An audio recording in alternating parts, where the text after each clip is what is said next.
kontraktor. Hari ini tahun 2012, tolok 2004, 8 tahun, pasar duk laku lagi, pasar baru tak gali pun lagi. Ini dia. Ini rekod kerajaan negeri yang buat majlis istihad dan mengumum projek. Tapi tidak jadi. Jadi tuan-tuan dan puan-puan, saya tidak tahu. Kalau kita berterusan gini, banyaklah projek yang akan diumum, tetapi angin saja. Kita berasa angin supaya kita Piramli, 3 abda kau. Tak boleh makan kan, pakai hidu anginnya. Lagu itulah. Kita pun hidu angin projek-projek ni pun tak boleh buat, tak boleh rasa, tak boleh apa. Dia tiru Piramli berkali. Nah, saudara-saudari, tuan-tuan dan puan-puan sekalian, itu bab projek fizikal. Dari segi sosialnya. Dan ini secara direct, secara langsung terkena kepada orang Kota Baru. Walaupun keseluruhan negeri Kelantan pun memerlukan juga. Tetapi yang paling kritikal ialah orang Kota Baru itu sendiri. Iaitu tentang pemilikan rumah. Untuk memiliki rumah yang mampu milik. Orang Kota Baru ramai yang tidak mampu untuk membeli rumah yang dibina di Kota Baru. Sehingga hari ini 22 tahun kerajaan negeri memerintah negeri Kelantan, tidak ada satu pun rumah yang dibina oleh kerajaan negeri yang mampu dibeli ataupun dimiliki oleh warga Kota Baru itu sendiri. Kenapa?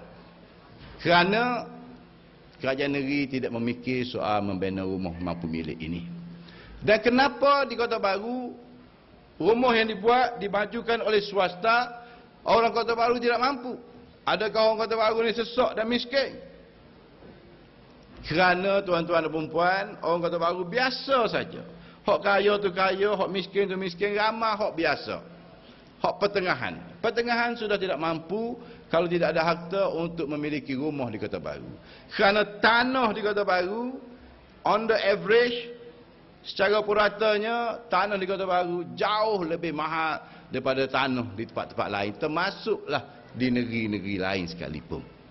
Contohnya, tanah dekat rumah saya, dekat dengan Berek 12. Tak sampai suku ekar. Dalam lebih kurang 11,000 kaki, 12,000 kaki gitu. Harga baru-baru ini baru dijual dengan harga 550,000. Bermakna sekar jatuh harga 2 million. Datuk Amir, betul Setahun lepas, 2 tahun lepas.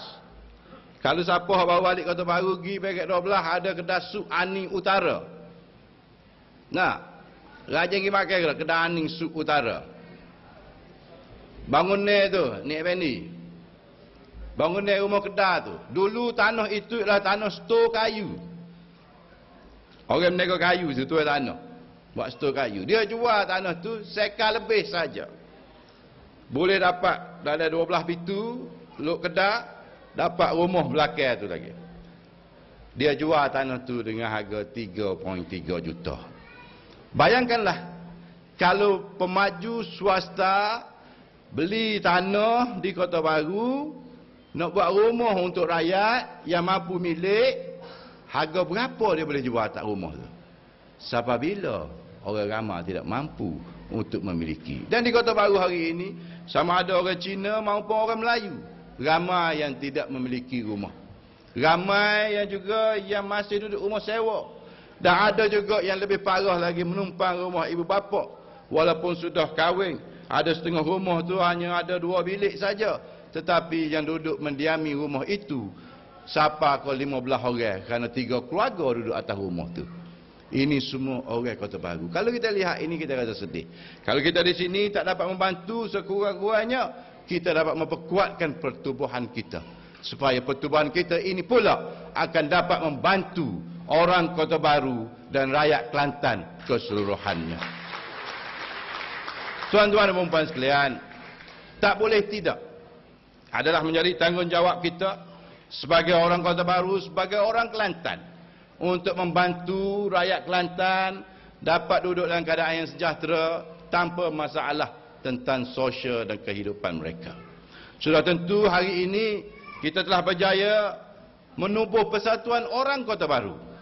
kita juga telah berjaya menubuh satu yayasan orang Kota Baru juga, yang telah kita bergerak di Kota Baru melalui yayasan ini dengan membiayai tuition untuk keseluruhan anak-anak orang Kota Baru di Kota Baru itu sendiri. Di Kuala Lumpur, orang Kota Baru melalui pertubuhan atau persatuan ini, kita akan terus bersatu dan kita akan terus bekerjasama. Saya nak ajak tuan-tuan dan puan-puan, mari bersama saya untuk bekerja untuk membantu rakyat Kelantan dan orang Kota Baru keseluruhannya. Kalau kita lihat sejarah kita, kita mencapai kemerdekaan melalui perpaduan, kesatuan antara semua kaum. Apabila kita dapat bersatu antara semua kaum, pihak penjajah British terpaksa memberi kemerdekaan kepada kita dengan tanpa tumpah darah. Itu hikmah dia. Itu kelebihan perpaduan. Itu kelebihan bersatu padu. Dan azimat bersatu padu perpaduan ini masih lagi boleh dipakai. Ianya tidak luput dek zaman. Ianya masih lagi efektif dan berkesan untuk kita mencapai apa saja matlamat kita. Matlamat kita apa hari ini? Membina balik, membaiki, memulihkan keadaan negeri Kelantan dan Kota Baru itu. Ini menjadi tanggungjawab kita. Maka sebab itu tuan-tuan dan puan, bantu saya untuk bantu rakyat. Tuan-tuan dan puan sekalian, marilah kita bersama dalam apa cara sekalipun untuk kita pasti negeri Kelantan berada di tangan orang yang lebih bertanggungjawab, orang yang lebih berkeupayaan untuk memberi kesejahteraan kepada rakyat Kelantan keseluruhannya. Jadi tuan-tuan dan puan sekalian, baru ni saya hadir mesyuarat penganjuran majlis ini. Waktu itu saya diberi warning oleh jawatankuasa tu. Jangan kecek panjang, dia kata. Sebab orang lapar tak makan lagi. Ini pun dia kata nak suruh makan sampai pukul 10 malam. Nak buat acara lain banyak-banyak. Saya kata tak boleh kena makan awal. Saya kecek pendek lah. Saya nak kecek pendek dah sana. Saya tengok Syekh Suzuki kecek panjang. Jadi walau bagaimanapun, saya nak ucap terima kasih kepada semua yang hadir. InsyaAllah di masa akan datang, kita akan adakan lagi perhimpunan dan majlis seperti ini untuk kita peramaikan lagi orang kita, orang Kota Baru. Dan hari ini kita sengaja buat makanannya secara buffet supaya kita boleh bergerak, supaya kita boleh bercampur antara kita. Sebab itu matlamat kita, untuk berkenalan, untuk pereratkan silaturahim antara kita. Jadi sebab itu tuan-tuan dan puan, amat penting sekali untuk kita join persatuan ini, untuk kita jadi ahli supaya masa depan juga kita dapat bersama, insya-Allah. Tahniah kepada persatuan, tahniah kepada jawatankuasa penganjur. Terima kasih kepada Datuk Nik Izani dan lain-lain yang telah memberi sumbangan, termasuk Datuk Amir yang sudi mengendoskan kad orang Kota Baru ini untuk dapat diskaun. Dan terima kasih kepada semua yang telah memberi sokongan dan sumbangan dan juga kehadiran tuan-tuan dan puan sekalian. Terima kasih. Assalamualaikum warahmatullahi wabarakatuh. Majlis merakamkan jutaan terima kasih kepada Yang Berbahagia Datuk Haji Muhammad Fahmi Haji Cik Saleh, Setiausaha Politik kepada Yang Berhormat Perdana Menteri Malaysia merangkap Penasihat Persatuan OKB. Bertauk semerbak bunga seroja, huma dibendang di tepi telaga, lauk pauk sudahlah tersedia, selekeh pakak make belako. Saudara hadirin sekalian, dipersilakan menjamu selera dan kita akan dihiburkan dengan penampilan khas Sabri Yunus dan juga Cik Awe. Dan saya serahkan kepada Sabri Yunus dan Cik Awe. Silakan. Assalamualaikum warahmatullahi taala wabarakatuh dan salam sejahtera. Selamat datang kita ucapkan kepada tetamu-tamu dan juga ahli-ahli ataupun keluarga OKB yang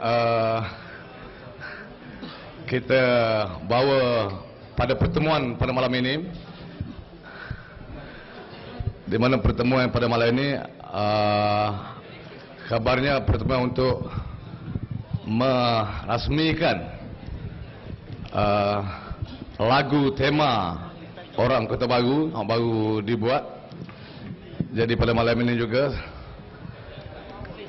ada beberapa hadiah-hadiah yang akan kita bagi dalam bentuk cabutan bertuah kepada tetamu-tetamu ataupun anggota ahli kelab orang Kota Baru, ahli persatuan orang Kota Baru ni.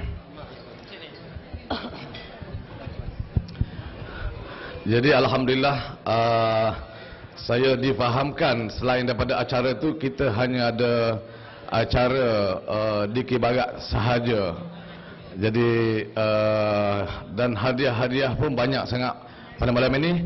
Jadi antara program yang saya tengok adalah makan, tengok dikir dan juga ambil hadiah. Itu dia. Sementara saudara-saudara semua menjamu selera, kita jamu juga halwa mata dan telinga dengan persembahan Dikir Barat. Jadi saya serahkan terus kepada pasukan Dikir Barat Kajang. Dipersilakan.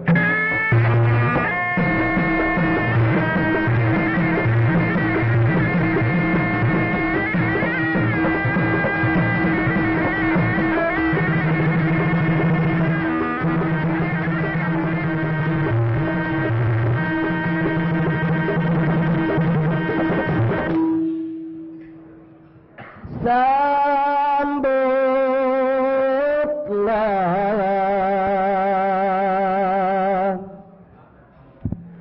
salam para kenalan,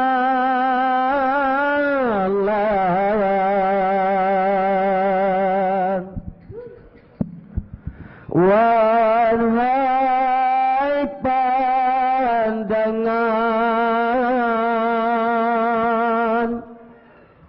hadirin sekalian,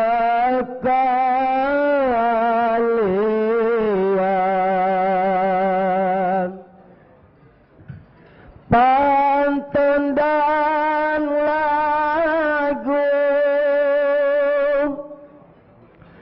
kami persembahkan